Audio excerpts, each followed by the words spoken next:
Hello. So I'm back today to talk about proof one exists. And I have listened to hours and hours and hours of YouTube videos and ebooks, and I've read books about mathematics. And one of the things that really stuck with me while I was doing that was it's much more of a challenge to prove the simple things than it is to prove the complicated. No, it's much more of a challenge, yes, it is to prove the complicated things. And what that means is in mathematics, it's quite a challenge. It's like there's many different proofs of Pythagoras' theorem. But as you start to simplify things, it becomes harder and harder and harder to prove it. And it sort of got me thinking. And so I started to search for the proof of one, like the proof that one exists. And in mathematics, everything's sort of provable. Like they go and write these huge papers that prove things exist. And I was unable to find the proof that one exists. And it got me thinking. It sort of perplexed me, but I figured, it's probably the simplest thing. So I mean, what does it tell us? And it got me thinking that we seem to take this experience that one exists as a fact. Like it seems pretty obvious. It seems like in everyday life you walk around, well, there's one whiteboard marker. But it's so much more complicated than that, because I have the experience that I am one. You have the experience that you are one, like you exist. What does that mean?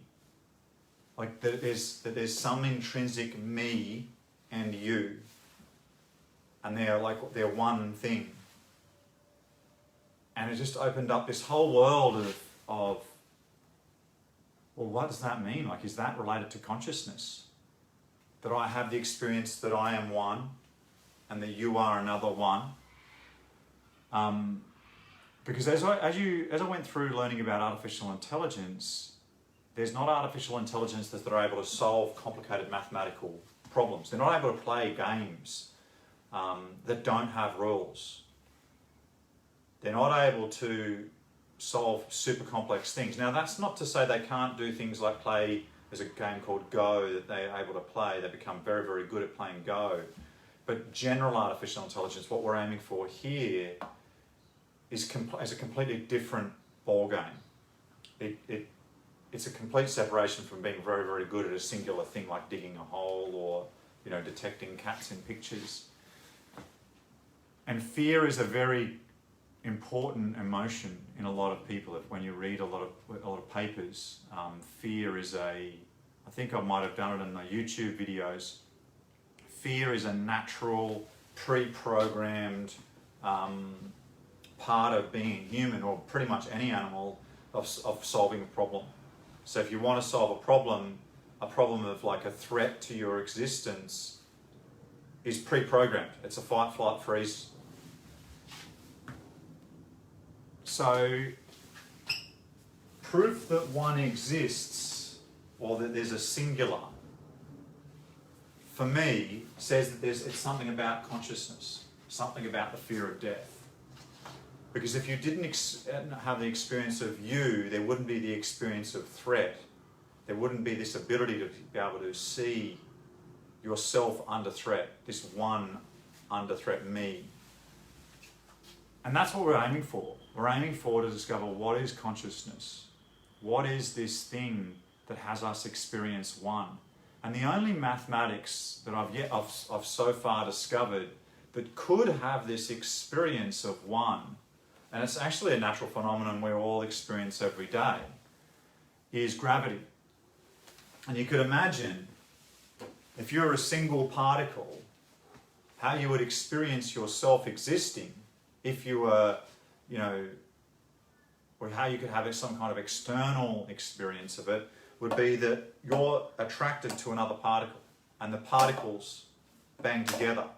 Very similarly to how human beings are attracted to each other, that we have this need to connect. Very similar to how I was saying previously that